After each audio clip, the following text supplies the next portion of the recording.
Okay. Hello, everyone. Welcome. Thank you for joining us at another PSO educational webinar. We're very happy to be joined today by Brian Shema. Brian has been with the Audubon Society of Western Pennsylvania for over 2 decades. Over this time, he has led the stewardship team, conservation team, and now serves as operations director. With a background in ornithology, Brian's interests have always aligned well with the organization's mission to connect people to birds and nature.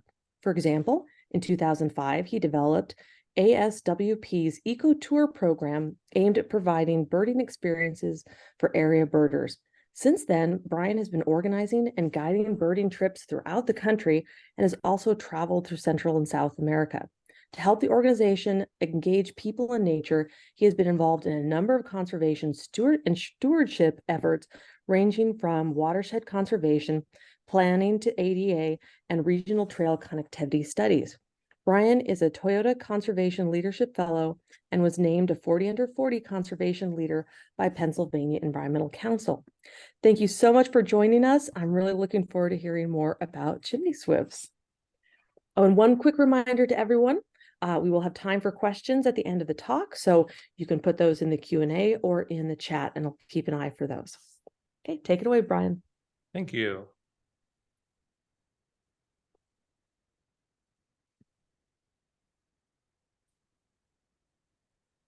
So thanks for that introduction. And I just wanted to, I know that he may not be attending, but I do want to thank Doug Wenzel for suggesting this presentation. I had the privilege of doing this presentation in State College 4 or 5 years ago, prior to COVID, and I'm happy to say that we've learned quite a bit more about Swifts, and the project has progressed quite a bit more. So, but I do want to recognize the fact that he's the one that asked me to do this presentation. I very much appreciate it. So this has been really a very fun project for us. We started over 10 years ago, and we certainly, at that time, I can assure you, we certainly did not anticipate having the largest collection of Swift towers in the country.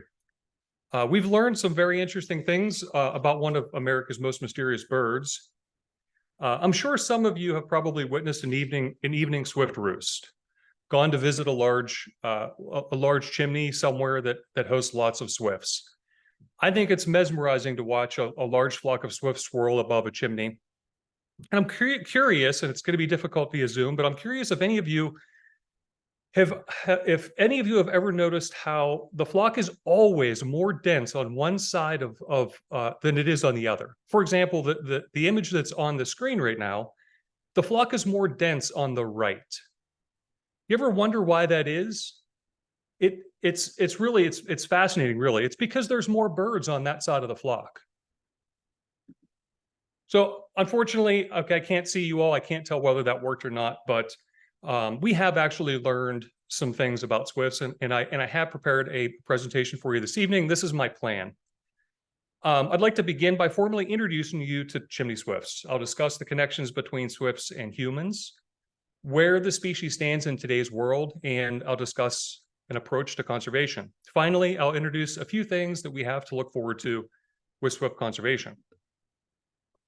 So I'm not going to spend a ton of time this evening on talking about Swifts themselves. I'm quite sure many of you already know this species very well, but a brief description just to set the stage. Swifts are an ancient group of birds. They've separated taxonomically from other birds about 65 million years ago. They are closely related to swiftlets of Southern Asia and the South Pacific, as well as tree swifts, which are in India and Southeast Asia. And of course, in North America, they're very closely related to the boxer swift. They get their name from their impressive speeds. In fact, swifts are among the fastest level flight birds in the world. Swifts belong to the family Apotidae. Apotidae, roughly translated from a Greek term, means without feet. This is a reference to their small, weak legs. Swifts, as you probably know, do not perch. Rather, they cling to vertical surfaces. They have, if you look at the photo on the right, you can see they have a bristle-tipped tail helping to prop them up when they are at rest. They have exceptionally long primaries that cross one another when their wings are folded. This is a very important trait for generating thrust when they need to fly vertically out of a tight space. In flight, they are said to resemble a cigar with wings, a reference that I'm sure all of you are probably familiar with. Chimney swifts breed throughout the US east of the Rockies and in Canada from southeastern Saskatchewan to Nova Scotia. In Central America and the West Indies, they're passage migrant, and they winter in the upper Amazon basin. Historically, chimney swifts roosted and nested in old hollow tree trunks and in old hollow tree limbs, as well as in caves. A swift's nest is constructed of small twigs that are collected during flight by breaking the tips of branches off with their feet. The twigs are glued to the vertical surface with their saliva. A sticky substance is produced by a gland under their tongue, kind of helping that glue form. An average nest may contain up to 260 pieces, and on average, a nest is about 4 inches wide and about 2.5 inches deep. The average chimney swift clutch is 3 to 5.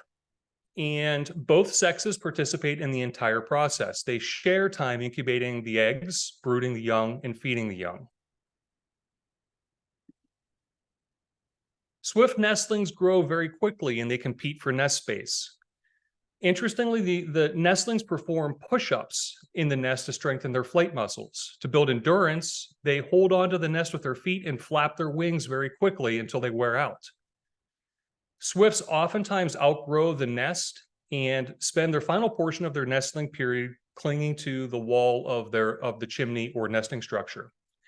A young swift will fledge after about 20 days. Part of the swift story is one of amazing adaptation after European settlement.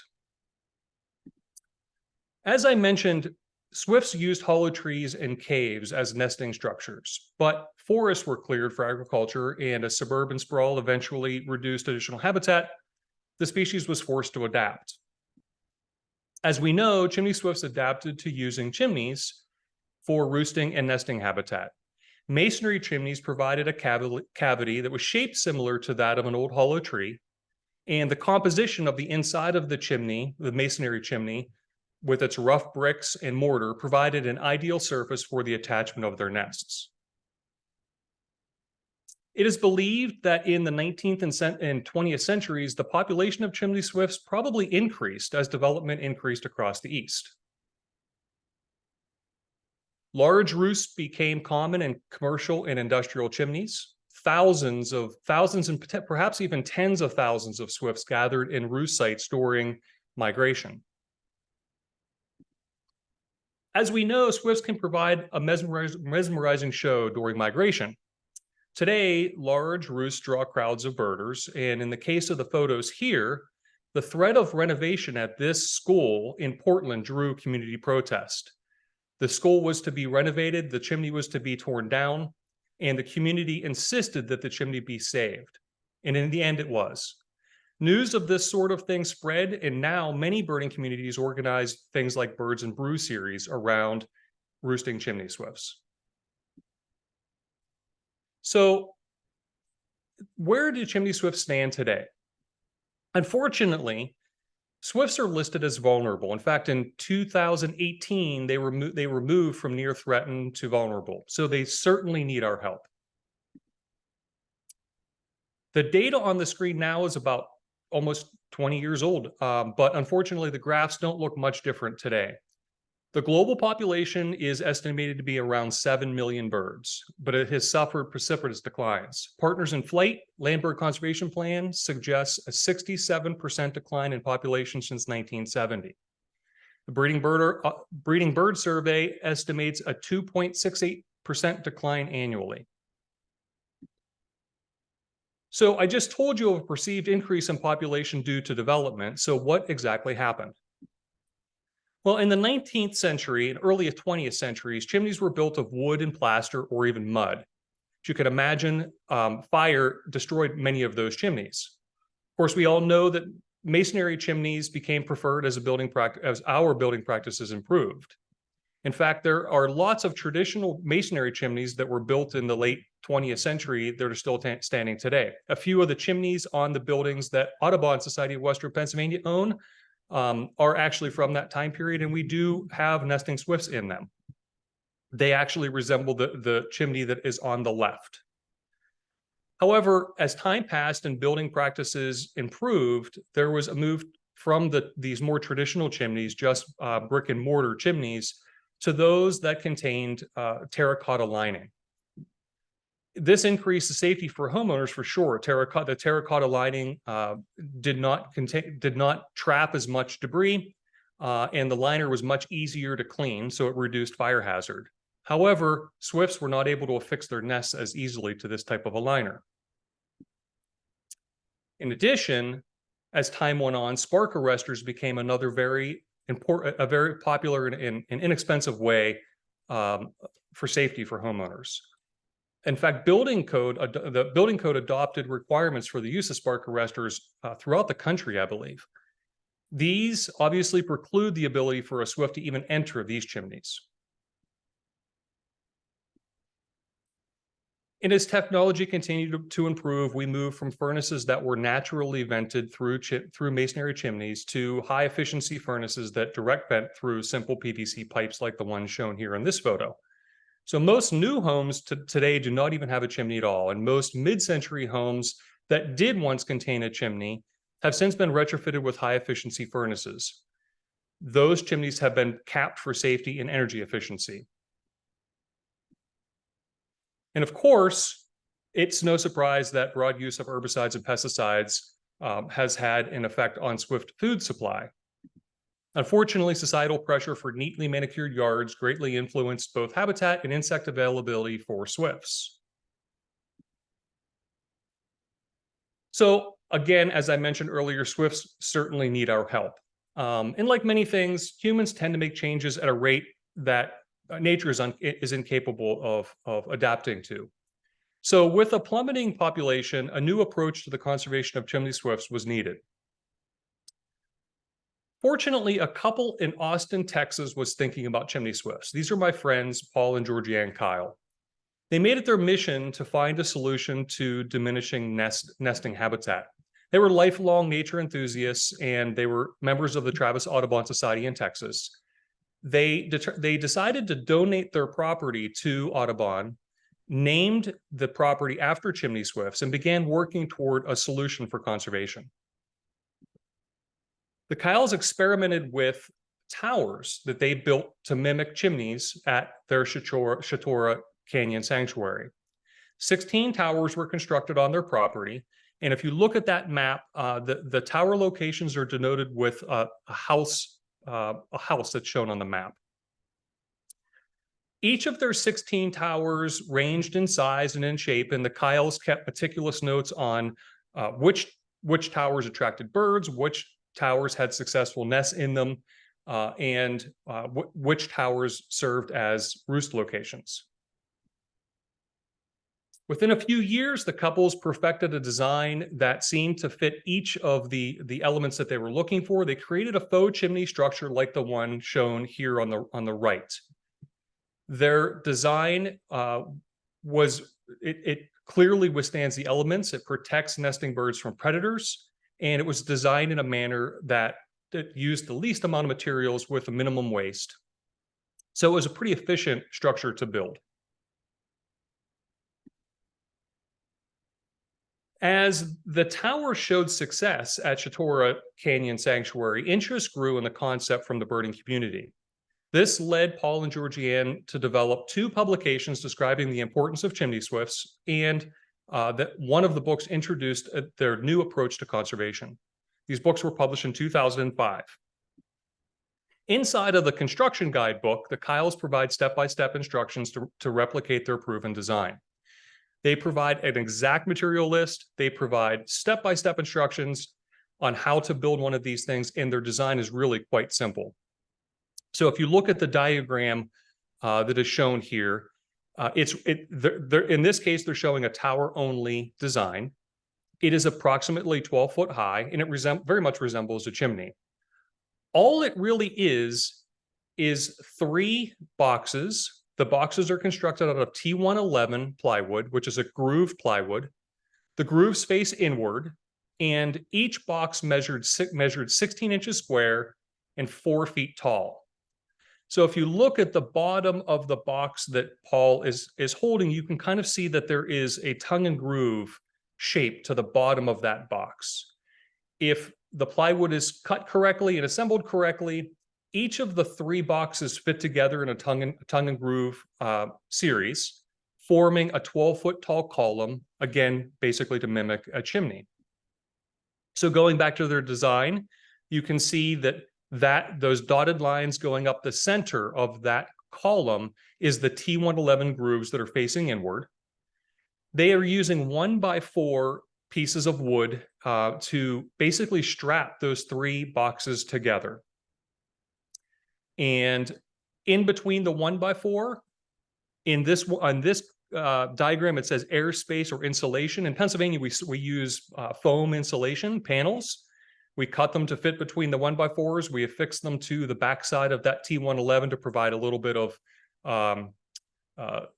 thermal protection from cold mornings or cold nights.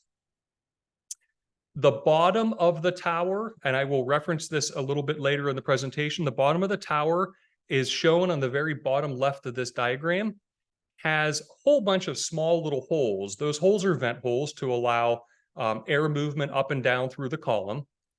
And then at the top, there is basically a flat top with what we call a sun collar. It's an extended portion that reduces the entrance size of the chimney, much like a flue would on a traditional chimney.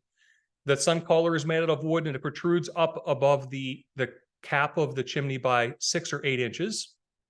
And again, it creates a slightly smaller diameter hole. It actually blocks the sunlight from coming in, again, helping with thermodynamics in the tower. So an experienced contractor or any kind of experienced handy person with a few $100s could easily complete the construction of this tower that's shown here in a day. So if you fast forward several years, ASWP learned about the Kyles, about their initiative. We were sort of looking for a new bird to spotlight in our conservation efforts. I was able to consult with the Kyles to understand a little more about their design. They provide lots of information in their book, but it was nice to speak one-on-one to kind of understand where they came from and how they landed on the design that they promote in their book. So our first tower was built in 2013, and we used a kiosk style tower. So you might notice the photo in this image differs slightly from the one I showed previously, in that it has a kiosk that wraps around the outside of that 12-foot tall column. Reason that was important to us, obviously, is that we're putting these things out in a lot of different places, and we wanted an opportunity to sort of educate people. I'll touch on that a little bit more in a few minutes. Both styles are included in the Kyle's book. The column only, which is less expensive, as well as the kiosk style tower, are both fully detailed, and instructions are provided for both types. So our first towers were located on our reserves in Fox Chapel. This tower is actually shown along the Riverfront Trail in Millville along the Allegheny River, just north of Pittsburgh. So as I mentioned, we constructed the kiosk style. We developed these interpretive panels. Our mission is to connect people to birds and nature. So it was important for us to describe what we were doing as people walked past these towers. And of course, we were unable to interpret the towers as these people walked by. So we developed the educational panels so they could read and learn a little more about what our mission was, or what the objective was.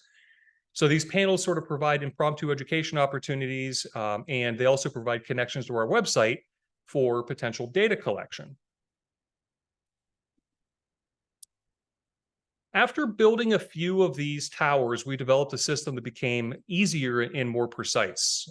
Since we had built several of these for the reserves that we own, but we were beginning to expand beyond those reserves and building them out in and other public places, it was important to us to sort of find some sort of efficiency in the construction. Again, many times we were building these where there was no infrastructure, there was perhaps no electricity. So we developed a way to prefabricate some of them in a shop. Components such as the tower box you can see in the leftmost photo is laying on the ground. The third box of the three is standing upright in the background. We would prefabricate the roof framing, which is just to the right, as well as the roof sheathing. We would cut in advance so that we knew everything would go together correctly when we got out into the field. And then, of course, when we arrived, we would assemble those components and then finish the final details, such as the shingled roofing, the flashing, whatever type of finished facade material we were going to use for the tower, and installing the educational panels. So with several Swift towers under our belt, we're kind of progressing in time here. We began looking to the future. In 2016, the 2016 marked ASWP's centennial year. We were founded in 1916. We were about to turn 100 years old. And so a centennial campaign was planned to primarily make some major brick and mortar improvements to some of our reserves. But we really wanted to develop some new initiatives as well.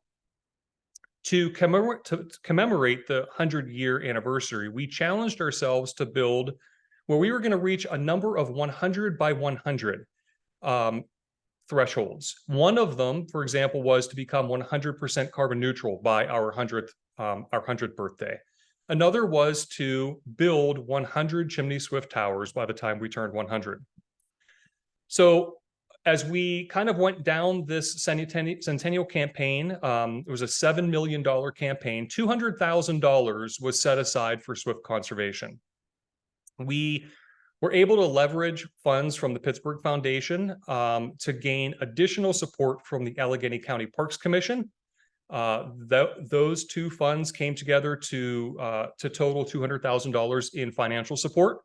We also gained the support of Allegheny County and the Allegheny County Parks Department. They provide project support in the way of providing us with parks in which to install 100 Swift towers. So using the Allegheny County Parks Department has 8 parks that are scattered throughout Allegheny County. The idea of those parks was to have a local county park within a certain distance from everyone's home in the county. So they are really evenly distributed across Allegheny County. We used those 8 county parks and we installed towers in areas that we thought would be ideal for Swifts. Generally speaking, we were selecting areas that were near parking lots, near sports fields, along trails, at popular fishing areas. We chose the locations, we mapped them all out, and we got approval from the county. Once we got those approvals from the county, we went to work.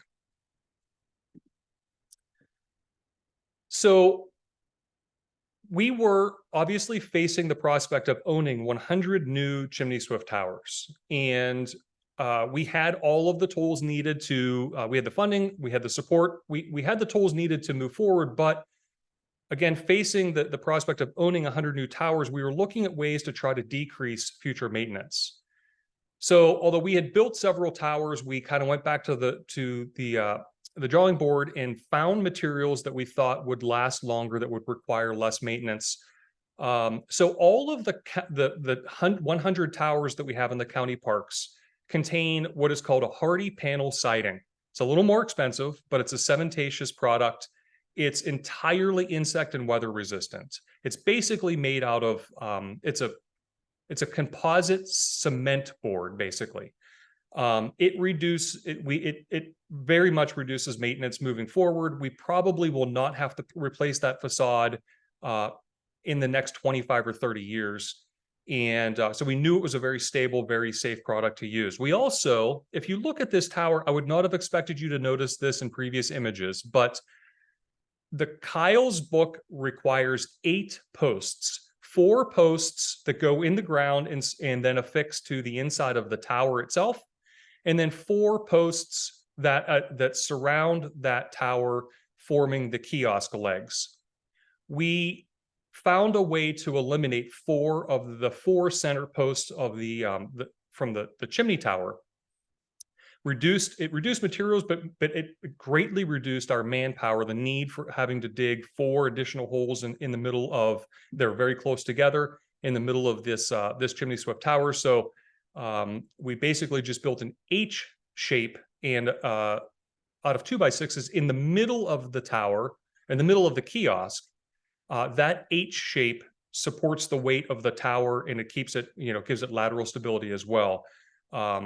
So with the replacement of just a couple of 2x6s, we saved ourselves quite a bit of time. We also eliminated concrete. Rather than pouring a concrete slab like that was introduced in the Kyle's book, we decided that our local soils were strong enough to be able to support basically just 36-inch deep holes, with the posts sitting down in those 36-inch deep holes.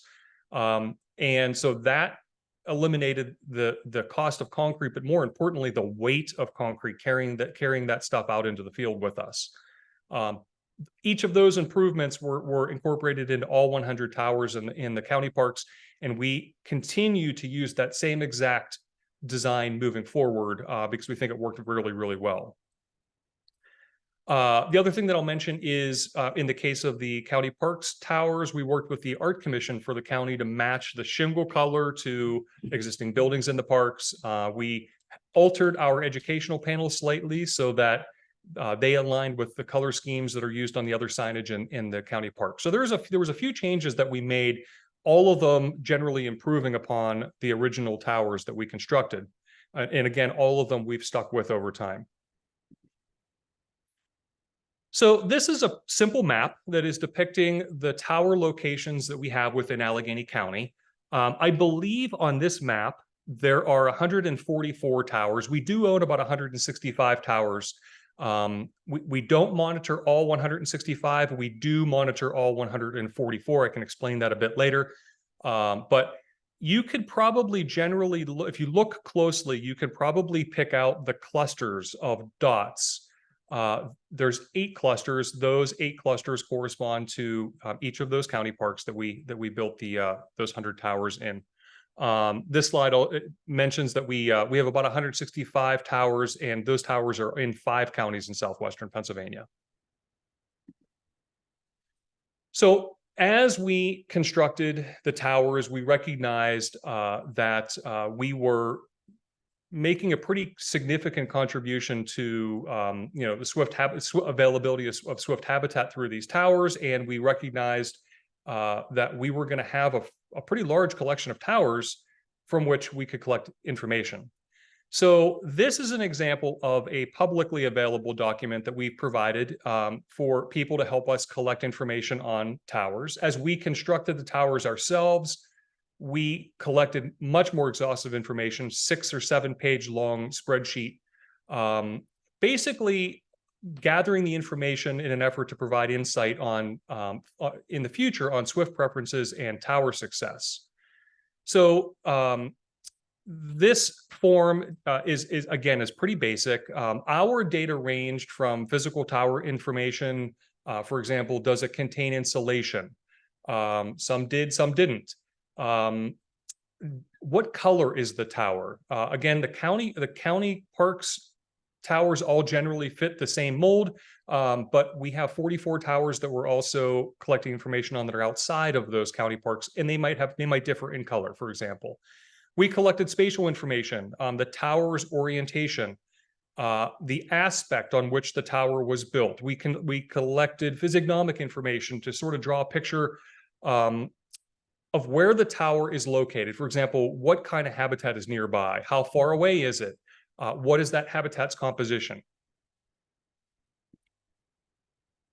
At the same time, we also further developed our website to include landing pages for Swift conservation, pages for the public use for data input. Each of our towers contains a QR code. People can scan that QR code. It takes them directly to our website. They have an opportunity to tell us what they see as they're standing next to one of our towers. This is a screen grab of our website where a person could tell us, that they see Swifts, or there's Swifts entering the tower. as they're standing next to it. And of course, we have a constituent management system that logs all the entries and sort of a back end of the system that logs the information so we can take a look at it at a later date. So we were armed with this huge collection, actually the North America's largest collection of Chimney Swift towers. We hired a seasonal intern and we set out to find tons of swifts nesting in our towers so we could inform the world of how to conserve swifts. And this is kind of when we heard that wah, wah, wah, because we were totally underwhelmed with the success of the towers. In 2017, the year that we hired our first intern, we set him out. He went to all 144 towers that were nearby and found 16 towers that had nests. 11% of our 144 towers actually had nests in them. We were, of course, a bit shocked. A few things that came out of that year. We did learn how to monitor active swift towers. There was tons of conversation about how we were going to build poles with mirrors on the end of them to be able to look into a mirror through binoculars and be able to see down inside of the tower. We discussed having to go back out to all of these towers and cut access panels. Fortunately, at one point I went out, I laid underneath one of the towers and I was able to see up through the vent holes in the bottom. The vent holes that we drill on that very bottom plate. If sometimes we had to take a stick and push debris out of the way, but fortunately, it's actually really easy to be able to see up through there. And this is kind of what you see. This is a relatively new Swift tower, and you can see that there is a nest there that's affixed to one of the sides. Using your cell phone up against, if you center your cell phone in one of these vent holes, it's much like you would be digiscoping, cell phone on a spotting scope or something. We can produce actually some wonderful images, and this image contains quite a bit of information. So we can log this photograph with whatever number of tower we're at, take it back to us, but take it back to our office and begin entering data. In this photo, we can see where the nest is affixed and on what wall. So in this case, that nest is located about 1/3 the way down the tower, about 4 or 5 feet down from the top of the tower. And in this photo, that nest is on the south wall of the tower. You can see, as I described earlier, we have a sun collar on the top of the tower. That's where the light's coming through, and you can see that that's smaller than the rest of the area of that cap. That is always located on the north side of being in the northern hemisphere. That's located on the north. That sun color is on the north side of the tower. It helps to block some of that intense sunlight in the middle of the summer, cooling the inside of the tower. It helps a bit with some thermodynamics in the middle of the day. So based on the location of that sun color, we know, again, even at the office, if we don't take notes, that is on the south wall. So moving forward, we had a lackluster year one. The data from year one was a bit discouraging, but we were certainly not defeated. We continued monitoring. I told people in year one, after year one, that I kind of get it. I can kind of associate with what's happening here. We're building towers, these odd-looking structures, and we're putting them down in the middle of habitat that we would expect swifts to use. And we're expecting swifts just to immediately recognize what they are and to use them as nesting towers. And, the thing that I would say to people is, I really love to hike. I'm an avid hiker. But if a mountain suddenly appeared in the middle of Rocky Mountains, I would probably let a few people try out that mountain before I go hiking on that mountain. And it was an easy way for me to describe to people that we probably need to be a bit patient. We need to recognize that these birds are constantly looking over their shoulder for threats. They may not trust what these new structures are. So, as I mentioned, we were discouraged. We weren't defeated. We kind of moved on with our monitoring. In the following years, we became a little more sophisticated in our mapping. We began mapping using GIS exactly where all of these towers are. And we developed tools to be able to track using mapping where the successes were. So this map, this is available on our website, by the way. I'll show you a slide here in a few minutes. But This is zoomed in on Heartwood Acres. Heartwood Acres is a, I wish I would have looked this up before. Maybe an 800-acre county park. It is located north of Pittsburgh. It's very near, actually, one of our nature reserves called Beechwood Farms Nature Reserve. And so this is Heartwood Acres Park in Allegheny County. We installed 8 towers within this park. In 2016, which is the left slide, you can see that we had the red triangles represent Swift towers. And on this toll, those triangles will change color, they'll change shape, and they'll become stars when there's actually active nests. So you can see in 2016, they're all triangles. It means that we've got basically 8 towers and all of them are vacant. The following year, which is shown on the image to the right, we found a single tower occupied, and which is a green star. And then you might notice right dead center in the middle of that is a purple circle. That purple circle means that the observer saw swift activity at that location when they were there monitoring. So if we fast forward to 2020, you can see that on the left, there are now 2 towers on that have changed to stars. So we had 2 towers occupied. And in 2021, the image on the right, there were 5 towers occupied. And that purple circle indicates, again, that there was activity near that 6th tower. Again, that activity generally probably is corresponding to a pair of swifts that are foraging overhead or something along those lines, but still evidence that swifts are active at that location. So on the left, in 2022, 7 of the 8 towers were occupied, and there was activity noted at the 8th tower.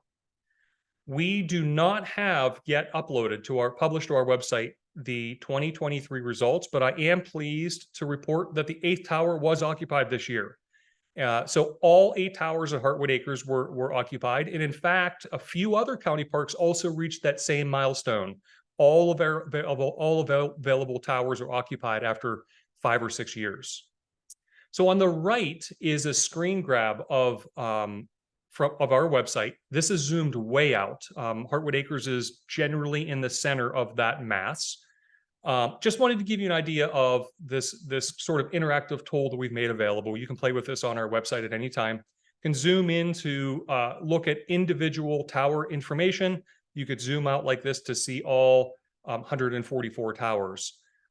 And so if you happen to live in Western Pennsylvania and you're curious to see if one of a tower near you was occupied or not, by all means, take a look at this map. So some anecdotal data that we have picked up over the years. Some towers that we built were used the very next year after construction. Some towers took 7 years, like those that I just described in Heartwood Acres. Some towers have still yet to be occupied. Some towers were used in 1 year, and then they were not the next year. So during the 21-22 monitoring season, 13 towers dropped their occupancy. So perhaps those swifts did not complete their migration. Perhaps they found another place nearby. Perhaps the nest was not successful and they were discouraged and didn't reuse the tower. But in that case, that year, 13 towers, 8% of our collection were used the previous year and then not used that year. On the other hand, some towers are reoccupied after being vacant. So this year, we found 8 towers, 5% of our collection, were occupied, then vacant for a year, and then reoccupied. So if you think about that last matrix, some towers were reoccupied after being vacant, those towers are of interest to me. There is probably something happening at those towers. If they are not the same individuals and they are new individuals that have nested after the previous individuals stopped nesting, those towers there must be something about those towers that are perhaps special. Now, the one thing that I will mention, we have some wonderful volunteers that help us collect data, and we've formed some great partnerships with, for example, the county park rangers. This is raw data. So I recognize that there are lots of sources of error in raw data. So I'm really only providing these for the sake of discussion at the moment. It's just worth kind of mentioning how there are ebbs and flows to when towers are occupied. Some fun facts that we found. As you saw in one of the images, most of the nests are placed in the upper half to upper third of the tower. So these birds are clearly choosing where to affix their nests. And generally speaking, it's right at the 4 or 5 foot mark from the top of the tower. Some interesting things happen as you are out and about in the field, looking at lots and lots of different towers and visiting throughout the season. Sometimes you reach a tower when the young swifts are fledging. So this year that happened to me. I was visiting a tower. I could hear rustling in the tower. I started to climb under the tower to look to see what I could see, and 5 young swifts emerged. And so now I'm curious. I want to see, what happens with these young swifts. They were flying around. Some of them were flying along the ground under trees. Some of them figured out to go up high. Eventually, they all did get up pretty high. It appeared as though they were joined by with their local adults. But the really interesting part was about an hour or so, possibly 90 minutes later, those swifts returned. Probably now their flight muscles are probably burning. They want to break. Young swifts, much like I'm sure many of you have probably seen a young raptor fly and then try to land on a branch and then just kind of fall over. Swifts have to figure out how to re-enter the tower. And I ended up spending the entire afternoon watching these swifts because I was so curious. Sometimes they would come down and they would panic, they would chicken out, and they would basically just kind of fly away and gain altitude again and fly around. Sometimes they would actually smack into the side of the swift tower. Sometimes they would clip a wing on the sun caller. It took them hours to figure out how to re-enter that tower. It's something that I have not really seen described in the species. I'm sure that others have noted this, over the years, but it's the first time I ever had an experience with that. And I thought it was interesting, and I'm going to come back to that point in a few minutes. One other fun fact about these towers: they are primarily used for breeding.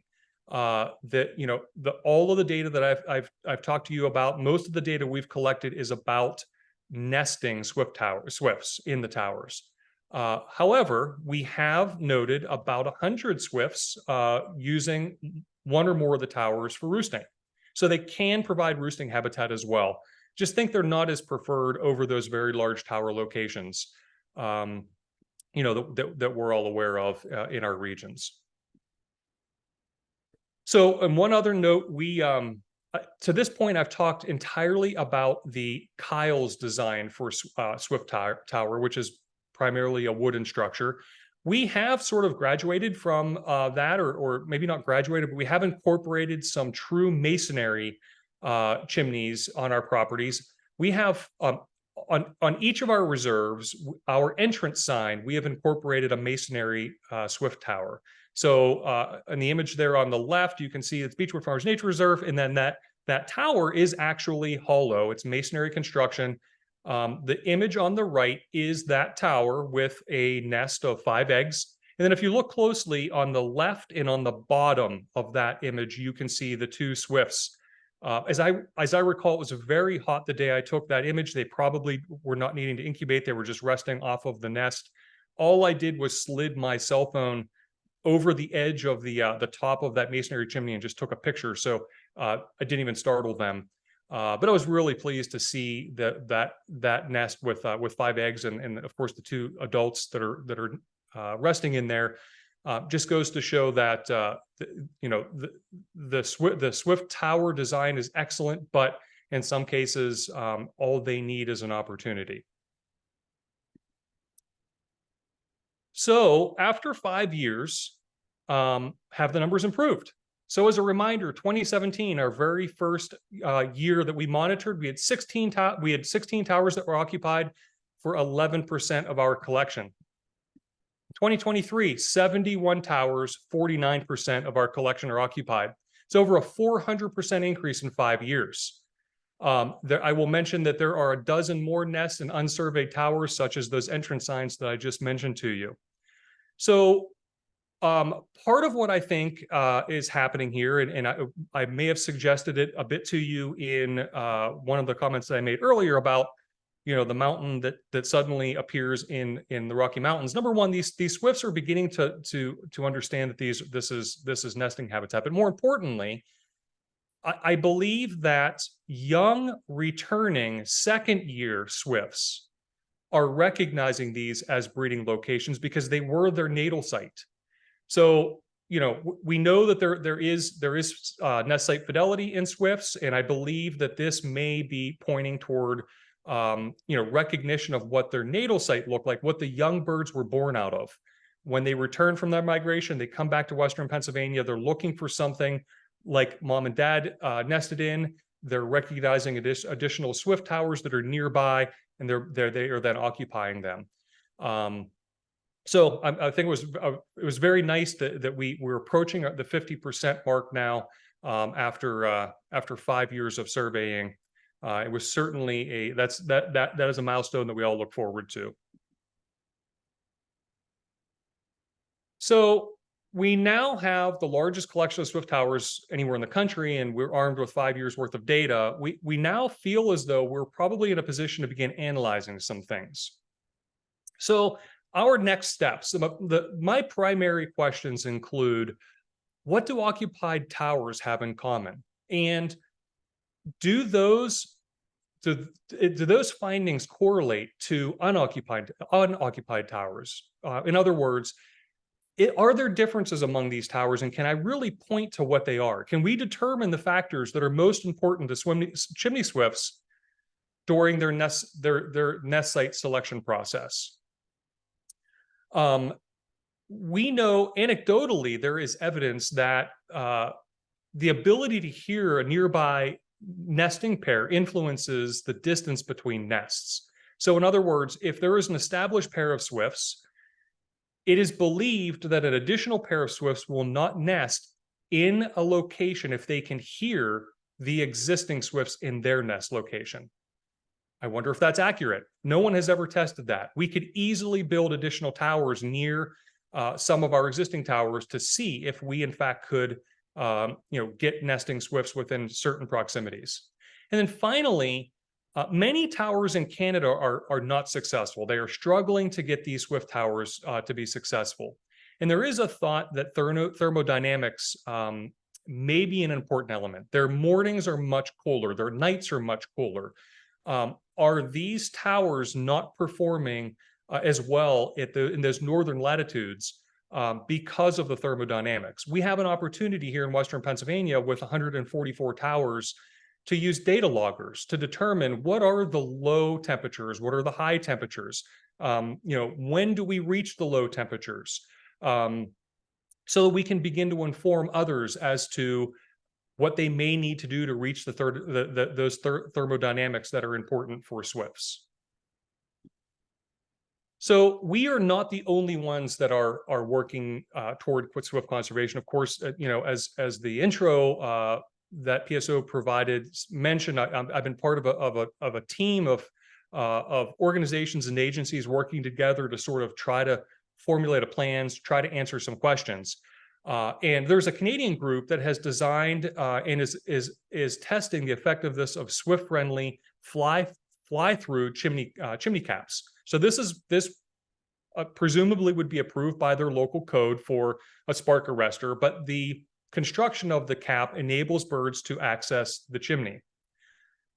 I am not aware of any information pertaining to the success of these yet, but one of the primary questions that I have that I'll be very interested in learning about is that example that I gave you earlier of a recently fledged bird.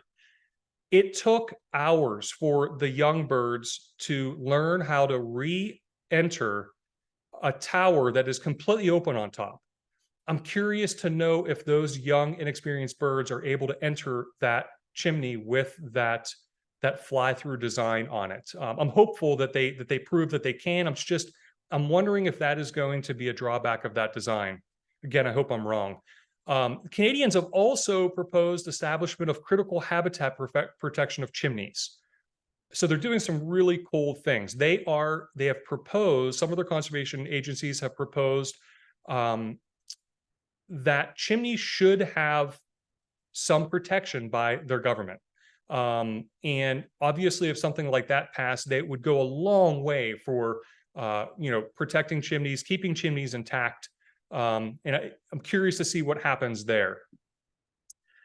Some additional things that are happening closer to home. There is some folks in the upper Midwest, in Portage, Wisconsin, working on chimney easements. So Partners for Fish and Wildlife in Wisconsin, working with the Wisconsin Chimney Swift Working Group and a local historical society, for $2,500, placed a 10-year chimney easement on a roost location there that they found to be they thought to be very important.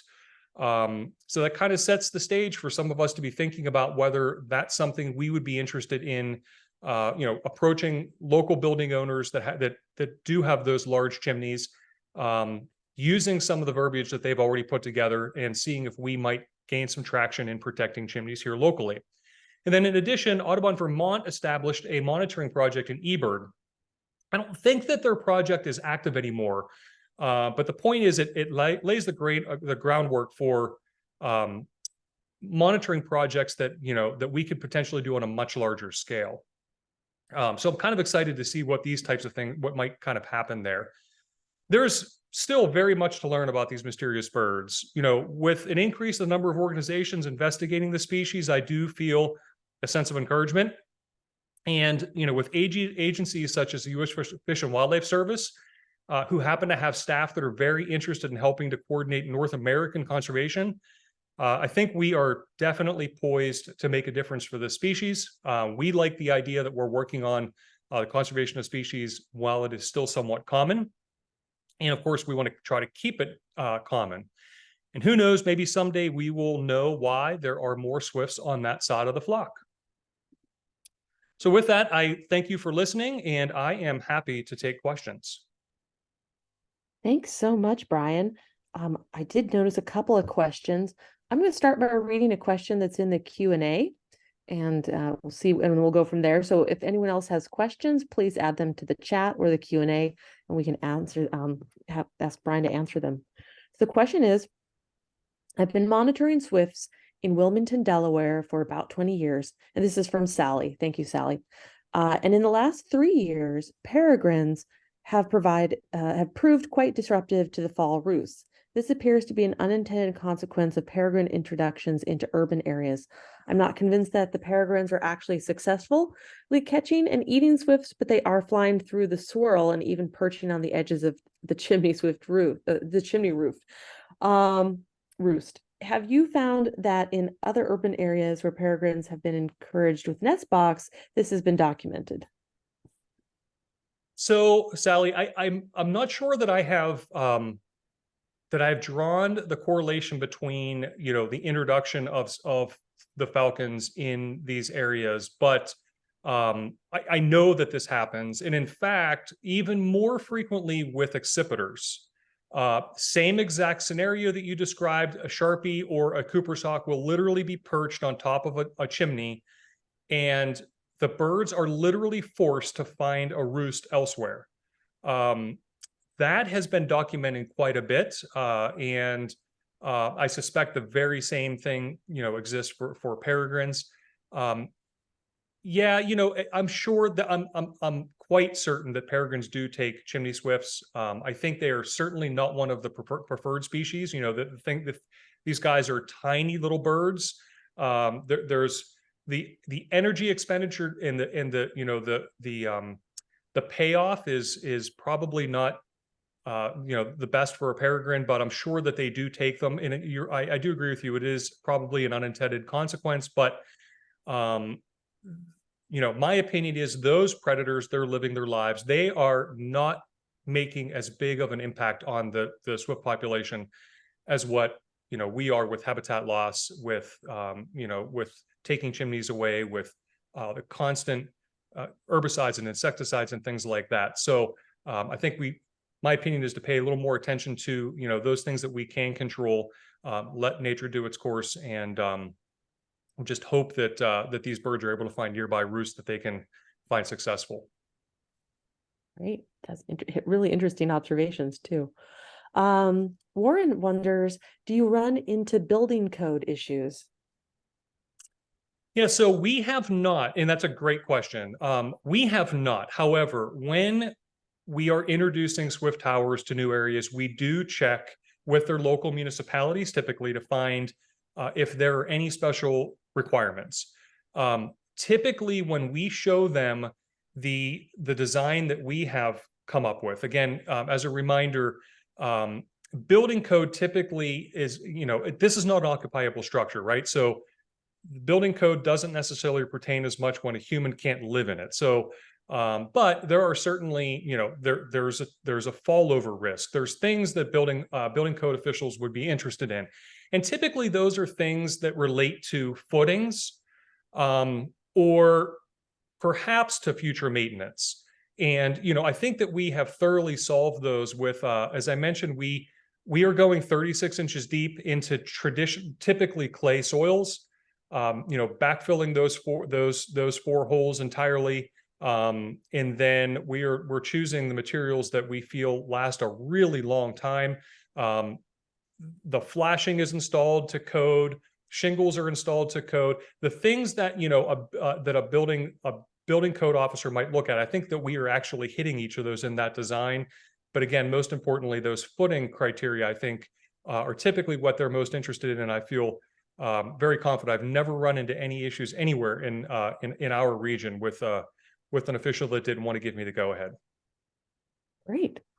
Another question, Bruce was wondering, so he says, our Audubon chapter erected a Swift box several years ago that is still unoccupied. If we were interested in adding a kiosk with info panels, could that be purchased from Western Audubon?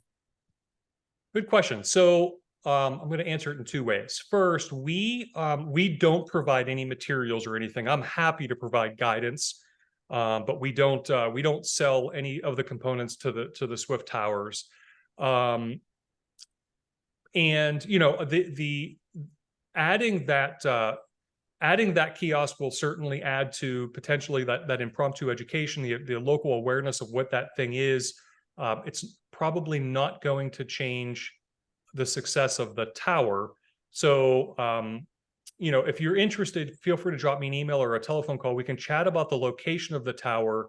I'm really only now beginning to pour through the data to firmly understand if there are specific things that appear to influence the selection of towers by Swifts. But I do have some anecdotal ideas, and I'm happy to share those with you. Perhaps moving the structure before you place additional kiosk around it might be something worth considering.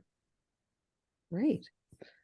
So Barbara wonders, how much is loss of the big roost chimneys for migration a population limiting factor compared to nest sites? Okay, so yeah, I would have guessed that losing the big industrial institutional chimneys might be happening faster than losing individual nest sites. Yeah, so the population is based on the fecundity rate of the birds, right? So you need to have a pair, you need to have them be successful in their nesting, you have to have them have offspring. That is the most direct, that's what's influencing the population most directly. Loss of roosting habitat. Now, you're saying the large institutional one, so I think that you're talking about during their migration. Keep in mind, Swifts roost every night of their lives, even when they're not nesting. But I think you're talking about the migratory roost, the very large ones. There isn't any evidence to suggest that limiting their roosting habitat is having a negative effect on their population. Certainly you can infer that, but we are working on the front end of the conservation, trying to provide nesting opportunities, because we feel that has a more direct relationship to the Swift population than some of the the threats that these birds face. Window glass might be a threat. Certainly, light pollution while they're migrating can be a threat. Loss of the stopover, the roosting sites can be a threat. We talked about predators. These guys have lots of different threats. All of those can certainly add to something that can affect their population. But again, we really feel like those certainly affect the population. But we think that increasing the nesting opportunities, making sure these birds always have a place to nest. We also, as an organization, I did not talk about it in this slideshow as much, but we are working really hard with the whole native plant initiative. We have been for 30 some years, trying to get people to not use herbicides, neonics, insecticides, try to plant native plants so that we're improving insect populations. Those are all of the steps that we're really concentrating on because we think those make the most immediate impact. Great. I'm going to try to allow Stephen to talk. He's raised his hand with a question. So, Stephen, go ahead. Can you unmute? I think you're going to have to unmute if you want to ask a question. Okay, I don't think this is working. I think it's gonna be better if people just type in their question. So I'm going to go on to the next question, and that is Joyce. Joyce asks, can homeowners adapt their terracotta chimney liners to enable swifts to nest in them? That's an excellent question. I'm not sure that I'm the right person to ask that question because there's a lot of different things that could potentially be at play. If it's a chimney that is still active, I would hate to make a suggestion that could potentially put your chimney in danger. The short answer is we know that swifts are able to use terracotta lined chimneys, but typically what happens in the chimneys that we are aware of, there are either gaps in the terracotta or there's a little bit of mortar sticking through at the terracotta joints that really help the birds affix their nests. Aside from something that is already existing in your chimney, I don't think I would advise that you make any changes to that. Again, unless it is in a completely, unless you are not using the chimney and you never intend to. But even then, if you sell the house and someone decides to use that chimney, you could potentially be putting them at risk. So I think ultimately my response would be just, consider other ways that you might be able to support swifts, and perhaps just leave that terracotta lined chimney the way that it is. Great. Well, I'm not seeing any more questions, but if you think of anything, put that in real quick. Otherwise, thank you so much, Brian, for joining us and sharing all of this, and some great comments. I wasn't much of a Swiftie until the seminar. I think that's great. So I'm going to go ahead and stop our recording.